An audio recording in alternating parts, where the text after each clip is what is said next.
स्वागत है आपका। ब्रेक के बाद अगली खबर की ओर आपको लिए चलते हैं। युवाओं के आंदोलन के कारण एक और देश में न सिर्फ सरकार को सत्ता छोड़नी पड़ी, बल्कि यहां के राष्ट्रपति को भी देश छोड़कर भागना पड़ा। हम बात कर रहे हैं मेडागास्कर की।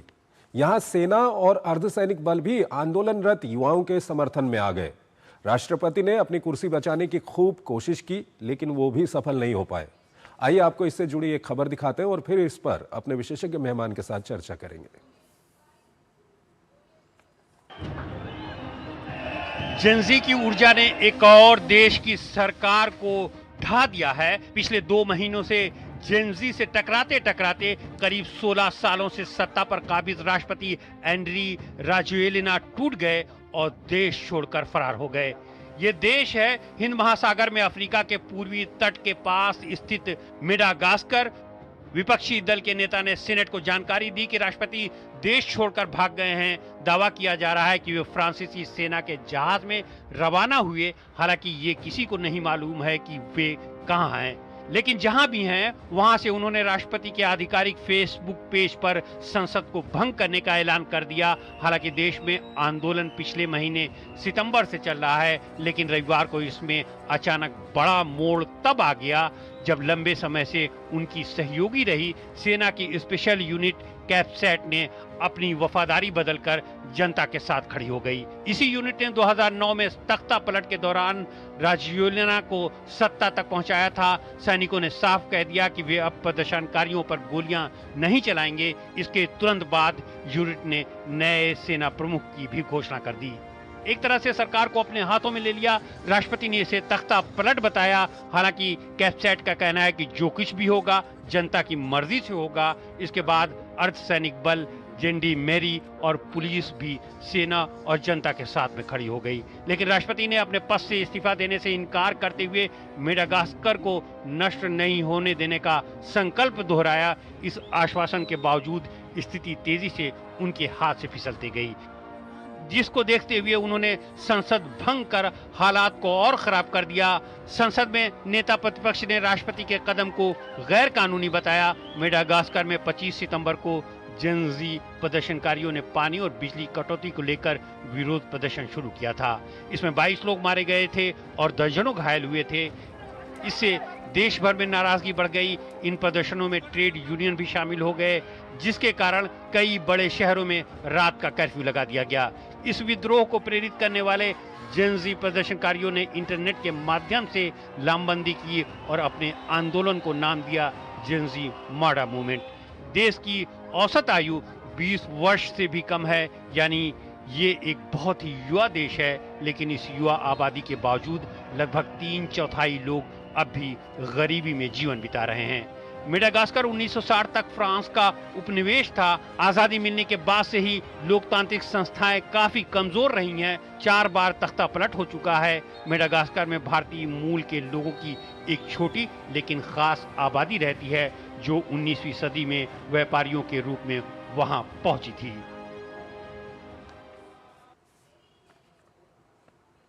मंजू सेठ हमारे साथ जुड़ी हुई हैं, पूर्व वरिष्ठ राजनयिक हैं, विदेशी मामलों की जानकार हैं। उनसे हम बातचीत करेंगे। मंजू जी, आपको मेडागास्कर का अच्छा खासा अनुभव है। जो कुछ भी वहां पर हो रहा है, क्या कुछ कहेंगे इसको लेकर के आप?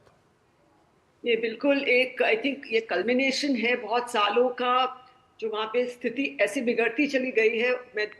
मैं भी वहाँ थी, मैं देख रही थी ऑलरेडी वहाँ के जो लोग थे थोड़े से परेशान रहते थे, क्योंकि उनकी जो बेसिक ज़रूरतें हैं, स्पेशली कैपिटल के बाहर, बिग सिटीज़ के बाहर जो है, गांव में और सब जगह बहुत उनको इग्नोर किया जाता था। तो ये जो राष्ट्रपति जी हैं आंद्री राजोएल, उस वक्त भी वहाँ पे प्रेसिडेंट थे। तो मैं तब से देख रही हूँ कि इनसे बहुत उम्मीदें थी, लेकिन इनको इंटरिम गवर्नमेंट था, इनका कू के बाद आए थे ये, तो ये इतना ज़्यादा वो नहीं कर पाए अपना जो इम्प्लीमेंट करना चाहते थे आइडियाज उस वक्त। लेकिन के बाद एक दूसरी गवर्नमेंट सब प्रेशर के बाद वो रिजाइन कर गए। फिर इलेक्शंस में वो 2 बार जीत चुके हैं। तो क्योंकि यंग हैं ये और एक फॉर्मर डीजे रह चुके हैं, तो वहाँ के लोग, यंग जनरेशन को इनसे बहुत उम्मीदें थी। और मुझे लग रहा है इन्होंने कोशिश भी जरूर की है, लेकिन जो बेसिक, जैसे ये वाली जो समस्या इस वक्त आई है, ये बिल्डअप हो रही है काफी सालों से। बिजली और पानी की जो बेसिक चीजें, जो बेसिक उनकी नीड्स हैं, खाना पीने की भी दिक्कत आती है वहाँ पे, और बहुत गरीबी है, स्पेशली अगेन सिटीज में से, बाहर से। तो ये जो वहाँ के यंग जनरेशन है, ये काफी रेस्टलेस है, क्योंकि अब बेसिक पानी बिजली भी नहीं मिल रहा है, जॉब्स भी कम है। तो उनको कैसे उसको कैसे उनको सरकार को बताएं कि इसको पहले एड्रेस करिए। ये कोशिश उन करते रहते हैं, लेकिन मुझे लगता है सब देशों में कोई सुनवाई होती नहीं है गवर्नमेंट की। लेकिन इन्होंने जो यंग जनरेशन ने देखा कि जेन जी प्रोटेस्ट और कंट्रीज में जो हुए हैं, उससे ये प्रेरित हुए हैं, देखा कि कैसे वहां सत्ता पलट हो गया। बट इनिशियली इनका जो था कि ये जो गवर्नमेंट हटाई जाए, इनको प्रेसिडेंट को नहीं टारगेट कर रहे थे इनिशियल जो इनका प्रोटेस्ट था। लेकिन अब मंजू जी, ये जो जेनजी की हम बात कर रहे हैं, सत्ताओं को गिराना, सड़कों पे इस तरह से निकल के आंदोलन करना, ये तो ठीक है, लेकिन ये कहीं आपको दिशाहीन नहीं लगता कि सॉल्यूशन तो इनके पास है नहीं, जहां भी हम देखें जिस तरह के ये आंदोलन हो रहे हैं? बिल्कुल, बच्चे यंग चिल्ड्रन है, लेकिन उनको किसी तरह अपनी बात आगे रखनी है और प्रोटेस्ट करना है। और साथ में हम देख रहे हैं कि आर्मी भी वहां भी उनके साथ हो गई। उनका जो स्पेशल यूनिट है आर्मी का, वो भी जो सपोर्ट कर रहा था प्रेसिडेंट को, वो भी अब इनके यंग जनरेशन के साथ हो गया, क्योंकि सबको वहां पे चेंज चाहिए। क्योंकि जो वो चाहते हैं बेसिक चीजें वहां पे नहीं कर पा रही है जो सरकार है। और मुझे लगता है, मेरा मानना है कि काफी कारण है क्यों नहीं कर पाती है।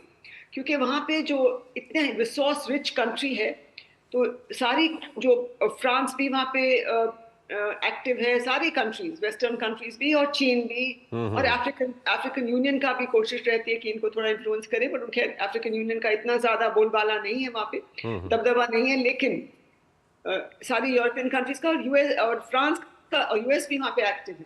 यहीं पर सवाल आता है मंजू जी कि हमने देखा है कि जेनजी के जो आंदोलन है, उसमें कहीं ना कहीं आप अगर उसको गहराई से देखें तो उसके तार फिर विदेशों में चले जाते हैं। यहाँ पे किस तरह का वहाँ पर जियो पॉलिटिक्स है, थोड़ा सा हमारे दर्शकों को समझाइएगा विदेशों को लेकर के। ये जब जो मेन पावर्स हैं वो वहाँ पे काफी एक्टिव है, क्योंकि जैसे मैंने कहा रिसोर्स रिच कंट्री है, तो बीच में बैन लग गया था काफी चीजों पे, माइनिंग पे, इसके ऊपर, एंड इनके जो रिसोर्सेज को विदेशी जब मैं कह रही हूँ, तो वेस्टर्न कंट्रीज की जो कंपनीज थी वो काफी एक्टिव थी। फिर चीन को भी इन्होंने अलाउ कर दिया वहां की सरकारों ने। तो लेकिन जो वेस्टर्न कंपनीज थी, ऑस्ट्रेलिया की, कनाडा की हो गई, माइनिंग में जो एक्टिव थे, और जो उनके और माइनिंग, मैं आपको बताऊं वहां की जो रिसोर्सेज हैं, जो जितना जो मिनरल्स हैं, जो गोल्ड है, बिल्कुल वहां पे भरा हुआ है।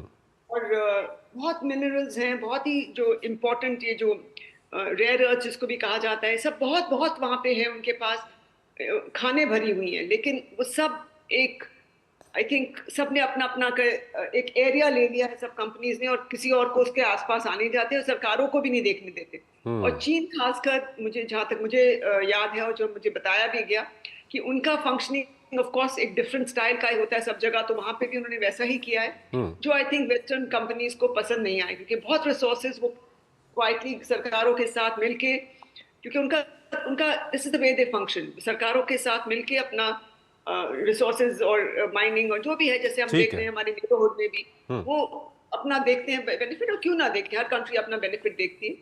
तो लेकिन ये जो डिफरेंट कंट्रीज हैं बैकग्राउंड में, तो हर एक चाहता है कि हमारा फायदा हो, और किसी को, मुझे लगता है, और देशों को भी देखते हुए कहीं ना कहीं इन आंदोलनों की जो जड़ है वो भी ये जो वैश्विक शक्तियां हैं जो वहां पर मौजूद हैं, इनके आपस का जो विवाद है उसमें ये हो सकता है, ये खोजने की बात है। मंजू जी, बहुत बहुत शुक्रिया आपका, आप हमारे इस कार्यक्रम में जुड़ी और दोनों ही महत्वपूर्ण विषयों पर आपने अपना महत्वपूर्ण विश्लेषण हमारे दर्शकों के साथ साझा किया। एक छोटा सा ब्रेक लेते हैं, ब्रेक के उस पार आज की कुछ और महत्वपूर्ण अंतर्राष्ट्रीय खबरें।